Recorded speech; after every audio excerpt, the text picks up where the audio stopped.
우리 함께 인사하겠습니다. 잘 나오셨습니다. 성도님 얼굴만 봐도 은혜가 됩니다. 사랑하고 축복합니다. 네. 온라인으로 예배 드리시는 분들도 사랑하고 축복합니다. 오늘은 믿음의 사람들 12번째 시간입니다. 하나님을 보고자 하는 믿음, 하나님을 보고자 하는 믿음이라는 제목으로 모세의 두 번째 말씀을 함께 나누겠습니다. 중세 신학자 중에 어거스틴이라고 하는 분이 있죠. 젊은 시절에는 방탕한 생활을 하다가 하나님의 은혜로 다시 돌아와서 특별히 어머니의 기도가 아주 중요한 결정적인 영향을 미치지 않았습니까? 그래서 이제 다시 믿음을 찾고 이 어거스틴이 신학자의 길을 걷게 되었는데요. 이 어거스틴이 어느 날 바닷가를 거닐면서 삼위일체 하나님에 대해 고민을 하게 되었습니다. 그는 성부, 성자, 성령 하나님, 이분이 이 세 분이 한 분이시라는 사실 앞에서 그것을 믿고는 있지만 머릿속으로 이성적으로 이해가 되지 않았던 것입니다. 그래서 그것을 어떻게 이해하면 좋을까? 그렇게 깊은 사색을 하면서 바닷가를 거닐고 있었던 것입니다. 자, 그런데 자기 앞에 어떤 어린아이 하나가 바닷가에서 장난하면서 놀고 있는 모습을 보게 되었습니다. 자세히 보니까 조개 껍질로 바닷물을 퍼서 자기 앞에 이렇게 조그만 구덩이를 만들어 놓고 거기다 계속 이렇게 갖다 붓는 거예요. 그래서 어거스틴이 물었습니다. 왜 너는 그렇게 하고 있니? 그때 어린아이가 이렇게 대답을 했습니다. 바닷물을 퍼서 다 여기다 담으려고요. 그렇게 천진난무하게 천진한 이 아이가 그렇게 대답을 한 것입니다. 그제서야 어거스틴이 딱 깨달은 것이 있었어요. 내가 어리석은 생각을 했구나. 무한하신 하나님에 대해서 유한한 인간이 다 이해하려고 한 것 자체가 참 어리석구나.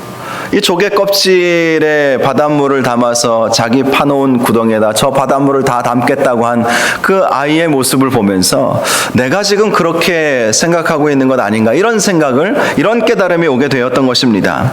그래서 그는 믿음이 먼저냐, 이해가 먼저냐, 이런 신학적인 질문이 있지 않습니까? 예나 지금이나 신학적인 논쟁 중에 하나예요. 믿음이 먼저냐, 즉 믿고 나서 이해할 것이냐, 아니면 이해하고 나서 믿을 것이냐. 여러분은 어떻게 생각하십니까? 믿고 나서 이해할 것인가, 이해하고 나서 믿을 것인가? 어떤 사람들은 이해되어야 믿지, 이렇게 생각하는 분들도 많이 있습니다. 그러나 어거스틴은 이렇게 결론을 내렸어요. 믿고 난 다음에 이해해야 되는 문제다. 삼위일체뿐만 아니라 하나님에 대해서, 하나님의 말씀에 대해서 믿고 난 다음에 이해해야지, 이해할 수 있는 우리는 그 이해의 어떤 능력을 가지고 있지 않다는 것이죠. 거룩하신 하나님, 무한하신 하나님, 삼위일체 하나님, 또 하나님께서 말씀하여 주신 그 성경 말씀을 어떻게 다 이해하고 우리가 신앙생활을 할 수 있겠습니까? 그래서 어거스틴은 믿음이 먼저다, 이렇게 결론을 내리게 되었다라는 것입니다.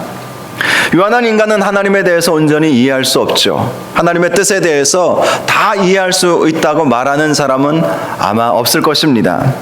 물론 우리가 다 이해하는 날이 오지요. 우리가 천국 가는 날, 천국에 가서는 다 이해할 수 있을 것입니다.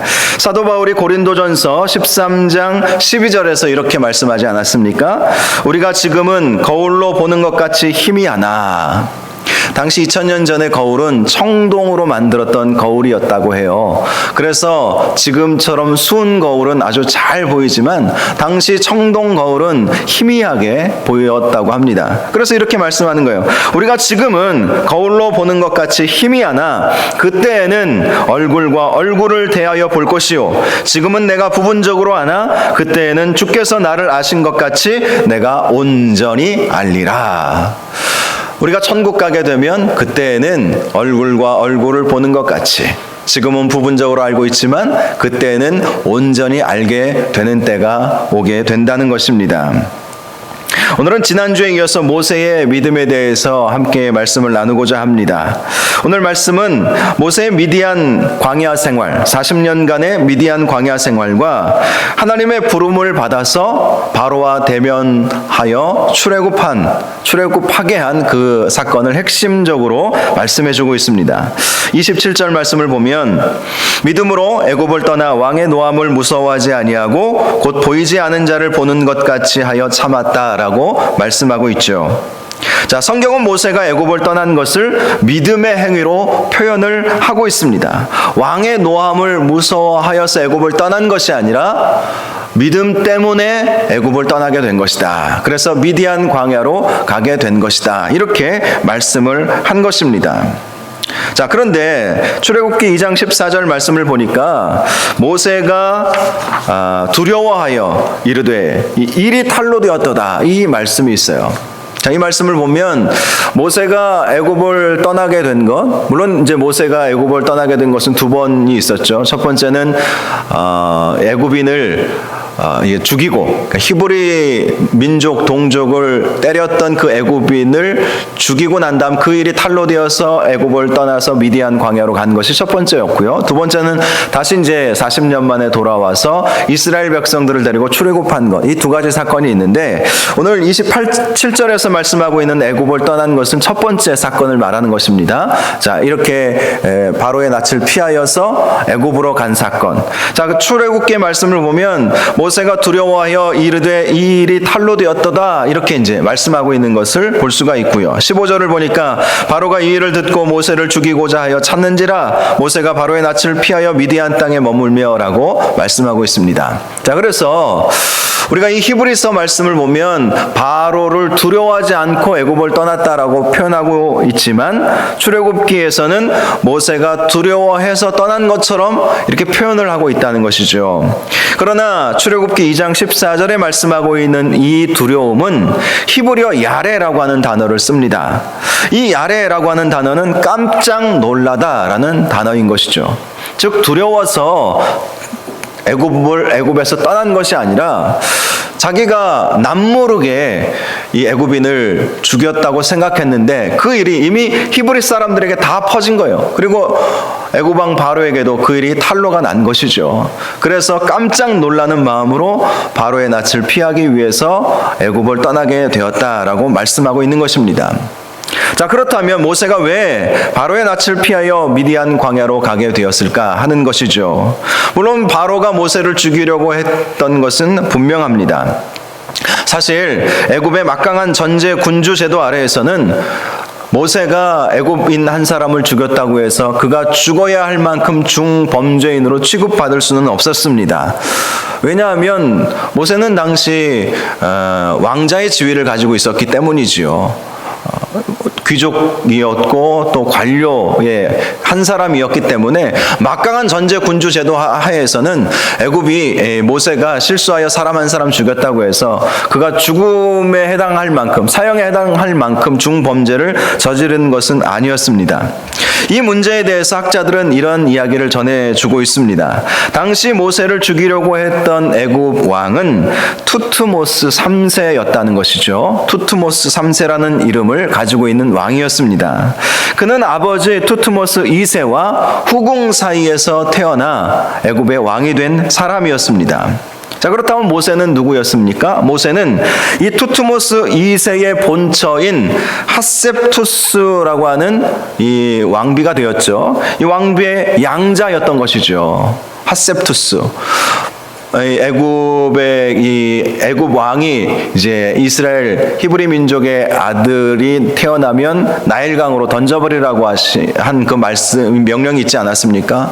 그래서 바로 모세의 부모가 모세를 이제 광주리에다가 담아서 이제 강으로 떠내려 보냈을 때 그것을 이제 발견한 이 당시의 공주가 바로 이 핫셉투스였던 것이죠. 자, 그러니 이 후궁의 아들이었던 투트모스 3세와 또 이 투트모스 3세 입장에서는 아버지의 본처의 양자였던 모세, 긴장 관계가 있을 수밖에 없었던 것이죠.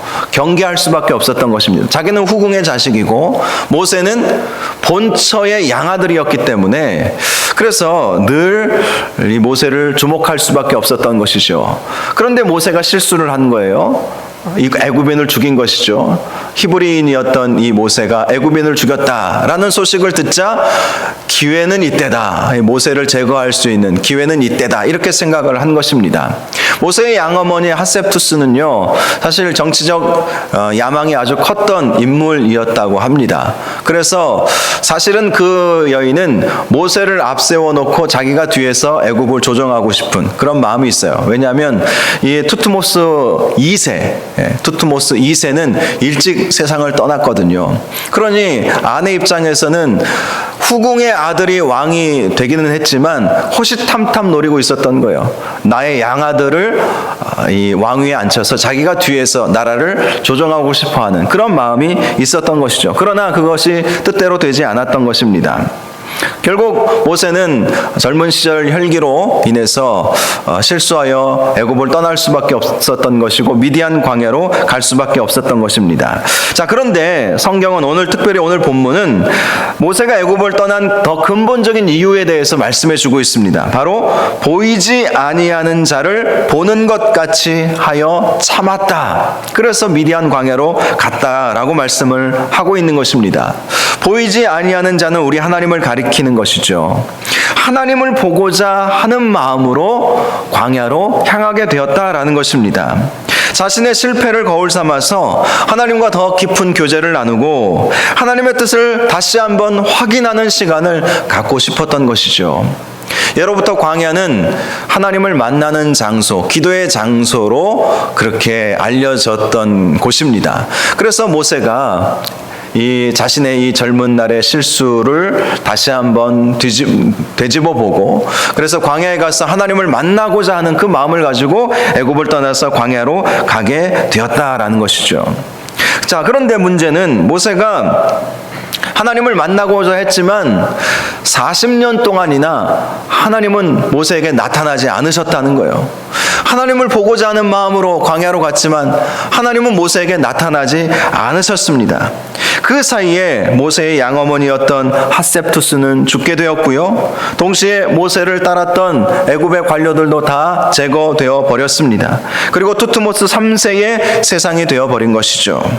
그리고 그로부터 또 40년 가까이 시간이 흘러서 천하를 호령하던 투트모스 3세도 죽게 되었고 자기가 한 번도 본 적이 없었던 아멘호텝 2세가 왕이 되어 있는 그런 상황이었습니다.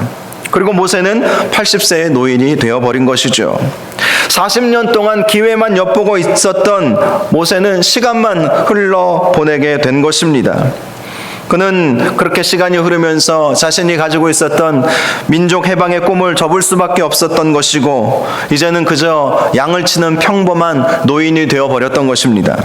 그것도 출애굽기 3장 1절을 말씀을 보니까 자기 양도 없었어요. 모세는 40년간 양을 쳤다면 자기 양도 좀 몇 마리 몇십 마리 좀 가지고 있지 않아야 하겠습니까?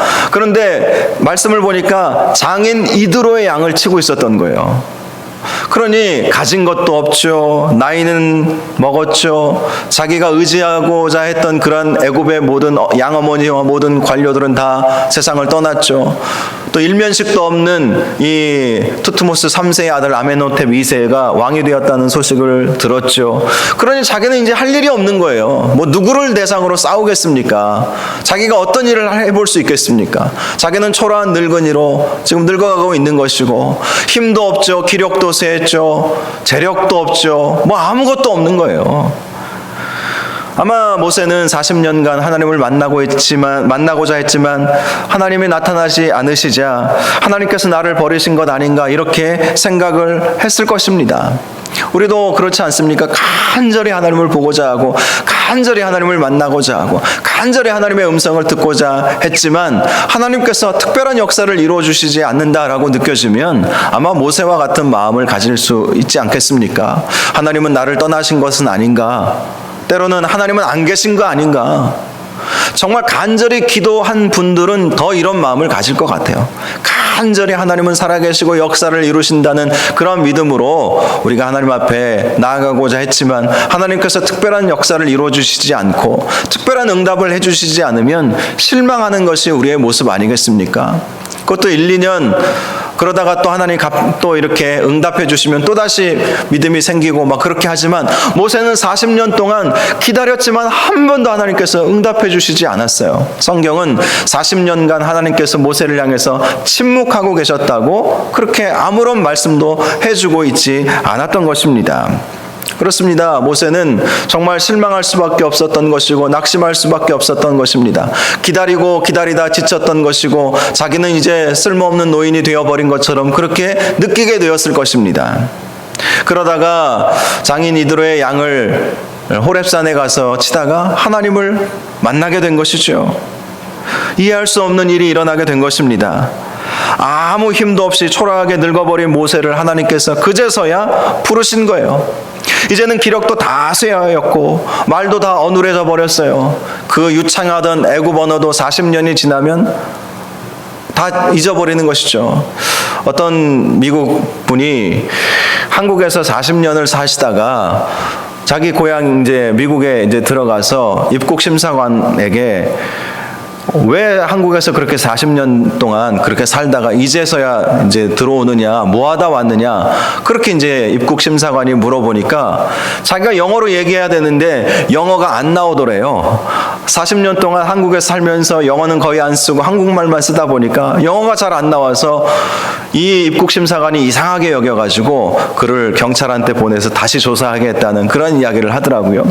자, 모세가 40년 동안 쓰던 애굽 언어, 히브리 언어도 지금 잘 말도 못합니다. 미디안 광야에서 또 누구와 얼마나 이야기할 수 있었겠습니까? 그러니 말도 어눌해져 버린 거예요. 그러니까 하나님께서 너 가서 이스라엘 백성에게 말하라, 바로에게 말하라 그랬더니 저는 말을 못합니다. 말 다 잊어버렸어요. 애굽 언어도 잊어버리고 히브리 말도 잘 못합니다. 그래서 형 아론을 대언자로 이렇게 삼아주시지 않았습니까? 자, 이렇게 모세는 40년 동안 정말 말도 어눌해져 버리고 기력도 쇠하고 아무것도 가진 것도 없고 그동안의 수많은 좌절감으로 인해서 성격마저 소심해져 버렸습니다. 소심한 성격으로 무슨 일을 할 수 있겠어요? 자, 그런데 출애굽기 3장에 보면 하나님께서 모세를 호렙산에서 부르시면서 이렇게 말씀하시죠. 내 발에서 신을 벗으라. 이 신을 벗으라라는 것은 네가 나의 종이 되어야 한다. 종들은 신을 신지 않았거든요. 그래서 신을 벗으라라는 것은 종이 되라라는 것이죠. 나의 종이 되어라, 이렇게 말씀을 하시는 것입니다. 그동안 네가 네 힘으로 너의 계획을 이루어 보려고 했지만 안 된 것을 네가 알고 있지 않느냐? 지난 40년 동안 너는 누가 알아주지도 않는 결국 노인이 되어 있지 않느냐? 그러나 네가 신을 벗어서 나의 종이 되기만 한다면, 네가 나의 말을 순종하기만 한다면 내가 너를 이스라엘을 출애굽하게 하는 지도자로 삼을 것이다. 이렇게 말씀을 해 주신 것입니다. 그러자 갑작스러운 하나님의 부르심을 받은 모세는 덜컥 겁이 났죠. 예전 같았으면 이렇게 반응하지 않았겠습니까? 왜 이제야 오셨어요? 제가 얼마나 애타게 기다렸는지 아시지 않습니까? 하나님께서 저에게 시키시는 일이라면 무조건 하겠습니다. 무조건 하겠습니다. 그렇게 답변하지 않았겠습니까? 그런데 나이 들어버린 모세는 이제는 자기가 할 수 없는 일이라고 그렇게 반응을 하는 거예요. 출애굽기 3장 11절 말씀을 보니까 내가 누구이기에 바로에게 가며 이스라엘 자손을 애굽에서 인도하여 내리이까. 그의 말은 사실이었어요. 이제 와서 내가 바로에게 간들 무슨 소용이 있겠습니까? 지금 바로가 된 아멘호텝 2세는 저는 일면부지 알지도 못하는, 그도 나를 모를 것이고 나도 그를 모릅니다. 그런데 내가 그 사람에게 가서 무슨 말을 할 수 있겠습니까? 이렇게 말씀을 하는 것입니다. 또 이스라엘 자손을 내가 누구이기에 출애굽시킬 수 있겠습니까? 이스라엘 자손도 이미 나를 잊어버렸어요. 40년이 지나서 이스라엘 자손이 나를 기억하고 있는 사람은 아무도 없을 것입니다. 그런데 내가 누구이기에 바로에게 가며 내가 누구이기에 이스라엘 자손에게 갈 수 있겠습니까? 애굽에는 나의 힘이 되어줄 사람이 이제는 아무도 없습니다. 이스라엘 백성들 가운데 나를 신뢰할 수 있는 사람들은 아무도 없을 것입니다. 그것도 나는 이제는 한낱 장인의 양을 치는 늙은 목동이 되어버렸는데 말입니다. 이렇게 반응을 한 것이죠. 그런데 여러분, 하나님은 모세가 바로 그렇게 고백할 때까지 기다리신 거예요. 40년간 왜 침묵하셨겠습니까? 당장이라도 모세가 하나님을 찾을 때 나타나셔서 다시 힘 주시고 은혜 주시고 격려하여 주시고 위로하여 주시고, 그래서 애굽으로 보내서 너의 꿈을 이루어봐라, 네가 원하는 너의 민족의 해방을 네가 한번 너의 힘으로 이루어봐라, 그렇게 하나님은 하시지 않으셨던 것이죠. 오히려 힘 다 빠지고 애굽에 아는 사람들, 의지할 수 있는 사람들 다 사라지고 이스라엘 민족들도 모세를 전혀 기억하고 있지 않은 그때에 하나님께서 모세를 부르신 거예요. 왜 그랬겠습니까? 그래야 하나님의 일을 제대로 할 수 있기 때문인 것이죠. 모세가 가지고 있는 그 계획과 생각들, 또 사람을 의지하려고 했던 그 처음에 그 마음들, 그걸 다 내려놓아야 하나님의 위대한 역사가 이루어질 수 있기 때문에 하나님께서는 모세를 40년간 인내하게 하셨던 것입니다. 여러분, 누가 하나님의 뜻을 이룰 수 있겠습니까? 하나님의 위대한 역사를 누가 이루어갈 수 있겠습니까? 인간적으로 생각하면 젊고 힘있고 돈도 있고 지식도 있고 명예도 가진 사람들이 더 하나님의 일을 잘 할 수 있을 거라고 생각하지만 결코 그렇지 않습니다. 그런 것들이 조금이라도 도움이 되지 못한다는 거예요. 그래서 하나님께서 모세를 낮추신 것이죠. 초라한 늙은이가 되기까지, 아무 힘도 기력도 쇠하여서 이제는 다 내려놓고 다 포기할 때까지, 그때까지 하나님께서는 모세를 낮추셨던 것입니다. 사도 바울이 이런 고백을 하지 않았습니까? 빌립보서 3장 7절에서 9절 말씀을 보면, 그러나 무엇이든지 내게 유익하던 것을 내가 그리스도를 위하여 다 해로 여길 뿐더러 또한 모든 것을 해로 여김은 내 주 그리스도 예수를 아는 지식이 가장 고상하기 때문이라. 내가 그를 위하여 모든 것을 잃어버리고 배설물로 여김은 그리스도를 얻고 그 안에서 발견되려 함이니 라고 고백했습니다. 모세는요, 로마 시민권을 가지고 있었어요. 당시 로마 시민권을 가지고 있으려면 부유한 집안의 출신이어야 했을 것입니다. 그래요, 모세는 부유한 집안에서 자랐습니다. 가말리엘 학파에서 공부했던 수재였어요. 학자였어요. 율법 학자였습니다. 더군다나 헬라 철학에도 아주 능통했던 사람이었습니다. 다재다능한 사람이었던 것이죠. 히브리어와 헬라어를 잘 구사했던, 영어로 이 바이링구얼이라고 얘기하는데요, 이중 언어, 이 여러 언어들을 구사할 줄 아는 그런 사람이었어요. 그런데 바울이 말하는 것입니다. 그런 모든 것들을 나는 해로 여겼고 배설물처럼 여기게 되었다라는 것이죠. 왜죠? 그리스도를 아는 지식이 가장 고상하다는 것을 알기 때문에, 즉 복음과 하나님의 말씀이 가장 고상한 것이고 가장 귀한 것이기 때문에 다른 모든 것들은 가치 없는 것으로, 때로는 그것이 해가 되고 그것은 배설물처럼 나는 여기게 되었다, 이렇게 고백을 했던 것입니다. 또 더 나아가서 바울은 나는 죄인 중에 괴수다라고 그렇게 고백하지 않았습니까? 여러분, 하나님께서 그러한 바울의 모습을 보시고 바울을 위대한 이방인의 사도로 세워주신 것 아니겠습니까? 그래요, 하나님께서 누구를 쓰시겠습니까? 내가 가진 것이 아니라 하나님의 것으로 일하기를 원하시고 하나님의 마음을 품고 하나님의 뜻을 이루어 드리기를 원하시는 그러한 마음을 가질 때에 하나님께서 그러한 사람들을 쓰신다는 것입니다. 그래서 하나님께서 모세를 들어 쓰시고자 그를 미디안 광야로 보내신 것이죠. 그래서 40년간 인내의 시간을 갖게 하신 것입니다. 하나님을 찾는 시간을 갖게 하신 거예요. 찾아도 하나님을 만나지 못했지만 그래도 계속해서 하나님을 찾게 하신 것이고요. 그리고 자기 자신을 다 내려놓고 하나님 앞에 종이 되는 시간을 갖도록 하신 것입니다. 그를 들어 쓰시기 위해서. 그러므로 사랑하는 여러분, 혹시 우리가 인생을 살아가면서 예기치 않은 고난의 때를 겪으신다면 이렇게 생각하시기를 바랍니다. 하나님께서 나를 연단시키고 계시는구나. 하나님께서 나를 쓰시고자 고난의 과정을 거치게 하시는구나. 하나님께서 나의 힘을 빼라고 하시는구나. 지금 내가 힘이 너무 들어가 있기 때문에 한 번씩 이런 고난의 과정을 거쳐서 나에게 힘 빼라고 하나님이 말씀하시는구나. 오직 하나님만 바라보고 하나님만 의지하라고 말씀하시는구나. 고난을 겪으면서 우리는 그러한 생각을 가져야 하는 것입니다. 아, 하나님, 제가 그동안 내 혈기로 또 내가 가지고 있는 지식과 경험으로 일하려고 하지는 않았습니까? 이런 고난의 과정을 주시는 것은 하나님께서 그 모든 것들을 내려놓고 나보고 힘을 빼라고 하시는군요. 모든 것을 다 내려놓고 다시 한번 하나님을 바라보라고 하시는군요. 이렇게 생각하셔야 한다는 것입니다. 더 나아가서 우리가 생각해야 할 것은 하나님께서 나에게 크신 은혜를 예비해 놓고 계시는구나.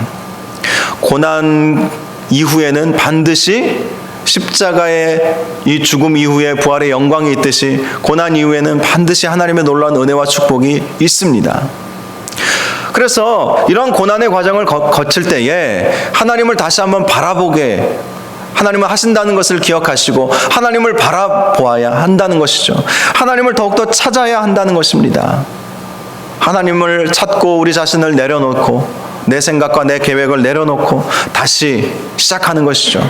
하나님께서 무슨 말씀을 하시는지, 하나님께서 무엇을 원하시는지 다시 한번 이것을 리셋한다고 그러죠. 다시 한번 새롭게 우리의 마음을 만들어가고 다시 한번 하나님을 바라보는 그러한 모습을 가져야 하는 것입니다.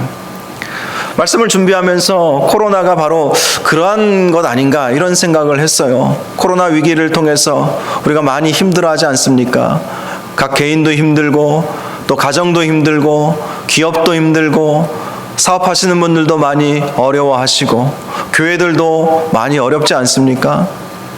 그럴 때 하나님의 뜻이 무엇이겠습니까? 하나님께서 이러한 과정 속에서 무엇을 원하시고 계시겠습니까? 다시 한번 우리를 새롭게 하라는 것이죠. 이런 과정 속에서 다시 한번 우리를 바라보고 우리를 내려놓고 다시 한번 하나님 붙들고 살아가라. 이것이 하나님의 뜻 아니겠습니까? 어떤 목사님이 하신 것처럼 마스크를 쓰고 계시니까 여러분 말을 줄이시고 주님의 음성에 더 귀를 기울이시기를 바랍니다. 거리두기를 하고 있으니까 사람들과의 만남보다 주님과의 만남의 시간을 더 많이 가지시기를 바랍니다. 손을 잡고 씻고 계시지요? 손을 씻으면서 내 죄도 씻어달라고 기도하는 시간을 가지시기를 바랍니다. 이것이 바로 하나님의 뜻 아니겠습니까? 아무것도 할 것이 없어요. 이렇게 예배 드리는 것만도 감사한 일이죠. 우리가 무엇을 하려고 하기보다도 이러한 때를 하나님을 더 깊이 만나는 때, 더 깊이 하나님을 묵상하고 하나님을 바라보는 때로 삼아야 한다는 것입니다. 하나님은 바로 그것을 원하신다는 것이죠. 하나님과 대면하기를 힘쓰고 하나님의 말씀에 귀를 기울이고 더 기도하는 시간을 많이 갖고, 이것이 바로 이 시대를 살아가는 저와 여러분들에게 하나님께서 원하시는 삶의 모습이라는 것입니다. 저와 여러분이 더욱더 하나님을 바라보는 시간들을 더 많이 가지시기를 바랍니다. 하나님을 바라보면 하나님께서 가장 선하신 하나님의 때에 우리를 부르시는 날이 있을 것입니다. 우리를 들어 쓰시는 날이 있을 거예요. 그때를 기다리면서 인내하며 하나님을 바라보시는 저와 여러분들 되시기를 주님의 이름으로 축복합니다. 자, 이렇게 하나님과 대면한 모세는 정말 하나님을 온전히 신뢰하는 믿음의 사람이 되었던 것을 볼 수가 있습니다. 28절을 보니까 믿음으로 유월절과 피 뿌리는 예식을 정하였으니 이는 장자를 멸하는 자로 그들을 건드리지 않게 하려 한 것이며 라고 말씀하고 있습니다. 그가 애굽에 내린 10번째 재앙, 모든 것의 첫 번째 것들이 장자건 짐승의 첫 새끼이건 다 죽게 하는 이 10번째 재앙, 이 재앙을 건너가게 하기 위해서 그는 하나님의 말씀대로 유월절과 피 뿌리는 예식을 하게 한 것이죠. 이것이 바로 믿음의 모습이었다는 것입니다. 출애굽기 7장 16절을 보면 하나님의 명령에 순종한 모세는 드디어 바로와 대면을 하게 되었죠. 그리고 바로에게 이렇게 말합니다. 히브리 사람의 하나님 여호와께서 나를 왕에게 보내어 이르시되 내 백성을 보내라. 그러면 그들이 광야에서 나를 섬길 것이니라. 이렇게 담대하게 말하고 있는 모습을 볼 수가 있습니다. 그런데 당대 최강대국이었던 바로는 이스라엘 백성을 보내고자 하는 마음이 전혀 없었죠. 하나님이 누구신지도 모르는 그런 바로가 하나님께서 말씀하셔 주셨다고 하시는 그 바로 이 모세의 말을 순종할 리 만무하죠. 자, 그러자 하나님께서는 모세를 통해서 10가지 재앙을 내리셨죠. 나일강이 이 강물이 물이 이 피가 되게 하셨고, 또 개구리들이 올라오게 하셨고, 티끌이 이가 되게 하셨고, 파리떼가 몰려오게 하셨고, 가축들이 전염병으로 죽게 하셨고, 또 애굽 사람과 짐승들에게 악성 종기가 생기게 하셨고, 하늘에서는 우박이 내리지를 않나요? 또 메뚜기 떼가 몰려오고 흑암의 재앙이 오게 하셨던 것입니다. 사실 이 애굽에 내린 이 10가지 재앙들은요, 다 애굽의 우상 숭배와 관련이 있는 것들이었습니다. 하나님은 그러한 재앙을 통해서 애굽 사람들이 섬기는 우상이 허무하고 부질없는 것이다, 오직 여호와 하나님만이 참 신이심을 알려주기를 원하셨던 것입니다. 그러나 바로의 마음이 완악하여서 하나님의 말씀에 그는 결코 순종하지 않았죠. 그래서 이스라엘 백성을 보내려 하지 않자 이제는 마지막 재앙을 내리신 것입니다.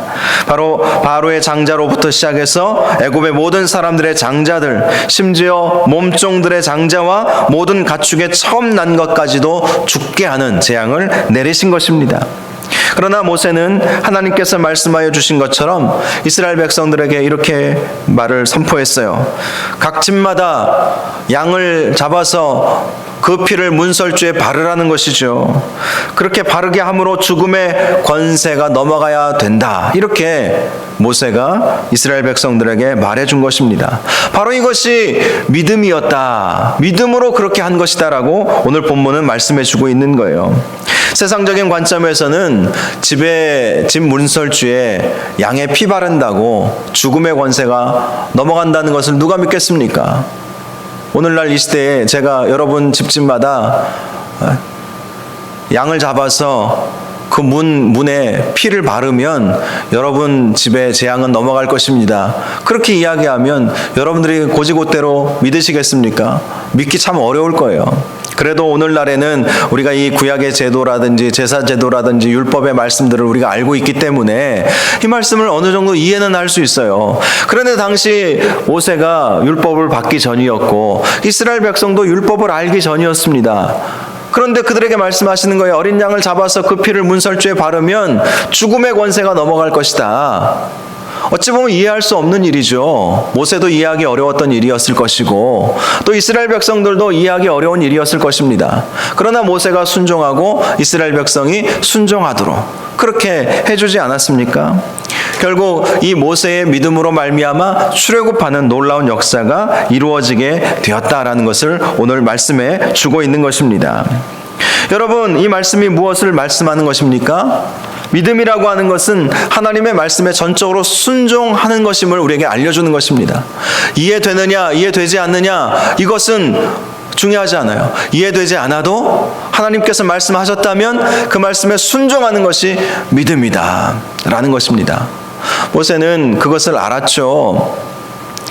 믿음으로 사는 것이 무엇인지 모세는 알았던 것입니다. 결국 하나님의 말씀대로 순종하는 것이 하나님의 역사를 이루시는 길임을 모세는 알았던 것입니다. 그래서 유월절과 피 뿌리는 예식을 정하였다. 그 말씀 그대로 하나님께서 말씀하여 주신 그 말씀 그대로 순종한 것이고 그 순종으로 말미암아 출애굽이라고 하는 놀라운 위대한 역사가 이루어지게 되었다라는 것입니다. 모세는 40년 광야 생활을 하면서 인내하는 법을 배웠고 하나님을 바라보는 법을 배웠고 자기가 낮아져야 한다는 사실을 또한 배우게 되었습니다. 그렇게 함으로 하나님의 뜻이 이루어질 때 그것이 가장 좋은 길임을 모세는 알게 되었던 것이죠. 젊은 시절 자기 힘으로 자기의 능력으로 자기가 가진 지위와 권세로 이스라엘 민족을 해방시켜 보려고 했지만 결국 실패하지 않았습니까? 그리고 광야로 가서도 기회만 엿보고 있었지만 양어머니가 죽고 모세를 따르던 관리들도 다 죽고 또 자기를 그렇게 미워했던 그 투트모스 3세도 죽고 전혀 자기의 생각과는 달리 한쪽에서 이 애굽의 역사는 그냥 진행되고 있었던 거예요. 자기는 아무 일도 할 수 없는 그런 상황 속에서 그러나 결국 모든 것을 다 내려놓은 이후에야 하나님께서 역사하셨다는 사실을 모세는 깨닫게 된 것이고, 결국 하나님의 말씀에 순종하는 것이 가장 좋은 길이다라는 것을 모세는 발견하게 되었던 것입니다. 사랑하는 여러분, 저와 여러분이 하나님의 말씀에 전적으로 순종할 수 있는 믿음을 가지실 수 있기를 바랍니다. 하나님 말씀에 순종할 때 하나님께서 그러한 순종을 통해서 역사를 이루어 가시는 거예요. 이해되지 않는 일을 하나님께서 말씀하실 때도 분명히 있을 것입니다. 그런데 하나님께서 말씀하셨다면, 특별히 오늘날에는 하나님께서 우리에게 자주 말씀하시지 않습니까? 우리 안에 계시는 성령 하나님께서 계속해서 우리에게 말씀을 주시지 않습니까? 당시 구약시대에는요, 성령의 임재, 하나님의 음성 듣는 것, 이것이 아주 특별한 역사, 특별한 경우에서만 이것이 허용되었어요. 성령의 임재하심이, 성령께서 음성을 주시고 하나님께서 친히 주의 사자를 보내셔서 하나님의 뜻을 알려주시고, 이런 것은 특별한 역사였어요. 일상적인 일들이 아니었습니다. 그래서 하나님께서 선지자들을 통해서 말씀해 주시고, 그 선지자들의 말씀이 하나님의 말씀을 대언하여 이스라엘 백성이 듣게 하시지 않았습니까? 간접적으로 들을 수밖에 없는 시대가 바로 구약 시대였습니다. 그런데 오늘 신약 시대는 달라요. 오순절 성령 강림의 역사가 이루어진 이후부터는 예수 그리스도를 믿는 순간부터 성령님은 우리 안에 내주하여 계시죠. 성령님이 계시기 때문에 우리가 예수 그리스도를 주라고 고백할 수 있고 시인할 수 있게 된 것입니다. 성령님은 우리 안에 계세요. 그리고 항상 우리에게 말씀하여 주십니다. 여러분들이 듣든 듣지 않든 성령님은 말씀하여 주세요. 성령님께 귀를 기울이시고 하나님의 말씀에 귀를 기울이게 되면 그 하나님의 음성을 우리는 들으며 살 수 있게 되는 것이죠. 말씀을 들을 때 깨달음을 주시기도 하고, 이 깨달음이 하나님의 음성이에요. 사실은 육성으로 이렇게 들리는 것도 하나님의 음성이겠지만, 말씀을 들으면, 말씀을 듣다가 또 말씀을 읽다가 말씀을 공부하다가 하나님께서 깨달음을 주시고, 아, 이렇게 살아야 되겠구나, 이것이 하나님의 뜻이구나, 이것이 다 하나님께서 주신 말씀이고 하나님의 음성이거든요. 오늘날은 어찌 보면 신앙생활하기가 너무 좋습니다. 모세처럼 40년간을 기다릴 필요도 없어요.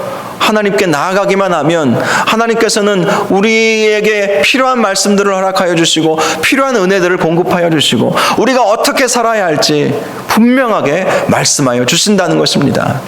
그래서 하나님을 대면하고자 하는, 하나님을 만나고자 하는 믿음을 갖는 것이 이 시대에 있어서도 너무나도 중요하다는 것입니다. 저와 여러분이 하나님을 찾으시면 하나님께서는 반드시 나타나신다는 사실을 믿으시기 바랍니다. 하나님을 찾고 하나님께 여러분의 마음을 올려드리시면 하나님께서는 응답하여 주시고 음성 들려주시고 필요한 말씀들을 우리에게 반드시 허락하여 주신다는 것이죠. 종교개혁자들이 그 사실을 알고 그들이 이런 말을 했습니다. 코람데오. 코람데오가 어떤 뜻인지 아십니까? 하나님 앞에서. 종교개혁자들은 늘 하나님 앞에서 살고자 애썼던 거예요. 하나님은 우리와 함께 하신다는 사실을 알고 있었기 때문에 우리가 하나님 앞에 사는 그 모습을 가지고 살아가야 하나님의 뜻을 이룰 수 있다. 코람데오, 하나님 앞에서 우리는 서야 된다. 하나님을 대면하며 우리는 살아가야 한다. 이것을 종교개혁자들은 강조했던 것입니다. 그래서 종교개혁자들이 5가지 외쳤던 슬로건이 있지 않습니까? 오직 성경, 오직 성경으로 돌아가자는 것이죠. 하나님 앞에 서 있다 보니까 결국 하나님께서 우리에게 주시는 말씀은 이 성경에 기록되어져 있는 말씀이기 때문에 오직 성경으로 돌아가자. 또 오직 믿음, 오직 성경, 오직 믿음. 결국 믿음만이 우리를 승리하게 만드는 원동력이 아니겠습니까? 그리고 오직 은혜를 강조했어요. 오직 은혜, 하나님의 은혜만이 우리는 필요한 존재라는 사실을 발견하게 되었던 것입니다. 오직 그리스도, 오직 하나님께 영광, 이 5가지 슬로건을 내세웠던 것이 이 종교개혁자들의 코람데오의 마음을 가지고 살았기 때문인 것이에요. 코람데오. 모세도 결국 코람데오의 마음으로 하나님 앞에 나아갔던 것이고 결국 모세는 하나님의 음성을 듣고 하나님의 부르심을 받아서 출애굽의 위대한 역사를 이루게 되었던 것입니다. 저와 여러분들도 하나님 앞에 항상 서시기를 바랍니다. 하나님을 만나고자 하는 그 마음으로 나아갈 수 있기를 바랍니다. 바로가 광야로 나아갔던 것은, 모세가 광야로 나아갔던 것은 정말로 하나님을 보고자 하는 그 마음 때문이었어요.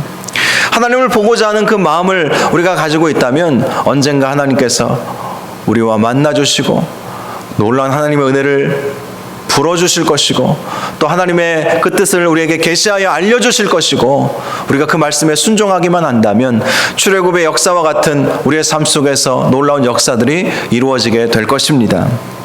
갈라디아서 1장 10절을 보면 이제 내가 사람들에게 좋게 하랴 하나님께 좋게 하랴 사람들에게 기쁨을 구하랴 내가 지금까지 사람들의 기쁨을 구하였다면 그리스도의 종이 아니니라 라고 말씀하고 있습니다. 하나님을 기쁘시게 해드리려는 그 사도 바울의 마음을 엿볼 수 있는 고백 아니겠습니까? 하나님을 기쁘시게 해드려야 되겠다. 여러분, 하나님은 무엇을 가장 기뻐하실까요? 하나님은 우리가 하나님과 교제하는 것을 가장 기뻐하십니다. 그렇죠. 사랑하는 관계 속에서는 선물을 주고 다른 어떤 것들을 하는 것보다 함께 있는 것이 좋은 것 아니겠어요? 사랑하는 사이에서는요, 함께 있는 것이 좋은 거예요. 하나님의 말씀은 하나님으로부터 하나님의 말씀을 듣는 시간이죠.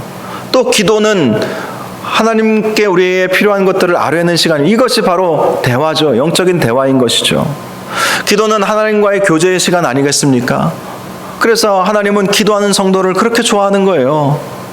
기도를 통해서 이 사랑을 나눌 수 있기 때문에, 이 사랑의 관계, 이 기도하는 성도들은 하나님을 느끼고 하나님을 사랑하게 되고, 또 하나님도 그렇게 기도하면서 하나님을 찾는 성도들을 바라보면서 기뻐하시고 그에게 모든 것을 아끼지 않고 은혜 주시고 축복하여 주시는 것 아니겠습니까? 저와 여러분은 하나님 앞에 어떤 모습을 가지고 계십니까? 코람데오의 마음을 가지고 하나님을 보고자 하는 마음으로 살아가시는 은혜와 축복이 있기를 주님의 이름으로 축원합니다. 하나님을 보고자 하는 믿음, 모세가 하나님을 보고자 했던 그 믿음을 가지고 있었던 것처럼 우리도 하나님을 보고자 하는 그 마음으로 살아갈 수 있기를 바랍니다. 코로나 시기를 겪으면서도 하나님을 보고자 하는 그 마음을 가지고, 하나님, 이 때에 하나님 힘들어하고 있는 이 상황 속에서 하나님 나에게 나타나 주시옵소서. 하나님 나에게 말씀하여 주시옵소서. 하나님의 뜻을 알고 싶습니다. 하나님을 만나고 싶습니다. 하나님을 느끼고 싶습니다. 하나님을 경험하고 싶습니다. 이런 마음으로 살아가셔서 하나님을 만나시고 하나님의 음성 들으시고, 특별히 하나님께서 우리에게 뭐라고 말씀하시겠습니까? 내 발에서 신을 벗으라, 모세에게 말씀하신 것처럼 그렇게들 말씀하지 않겠습니까? 네 생각 다 내려놓고 내가 너에게 분부한 말씀대로 지켜 행하라, 이렇게 말씀하지 않겠습니까? 그러면 네가 생각한 것보다도 더 놀라운 역사가 이루어지게 될 것이다. 결국 이 출애굽의 역사는 하나님께서 하신 것이지만 누구를 통해서 하셨는지가 중요한 것입니다. 하나님의 말씀에 순종했던 모세를 통해서 이 놀라운 역사가 이루어지게 되었던 것이죠. 결국 저와 여러분이 하나님의 말씀에 전적으로 순종하게 되면 이러한 놀라운 역사도 이루어지게 될 것입니다. 저와 여러분이 하나님을 보고자 하는 마음으로, 말씀에 순종하고자 하는 마음으로 나아가셔서 하나님께서 저와 여러분을 통해서 놀라운 역사를 이루시기를 주님의 이름으로 축원합니다. 이 시간 우리 함께 말씀 생각하면서 찬양 같이 부르기를 원하는데요. 내게 허락하신 시련을 통해 나의 믿음 더욱 강하게 자라나고 라는 가사를 가지고 있는 찬양입니다. 이 찬양을 통해서 우리의 믿음 다시 한번 점검해 보시고 또 말씀 생각하면서 함께 찬양하고 기도하는 시간을 갖겠습니다.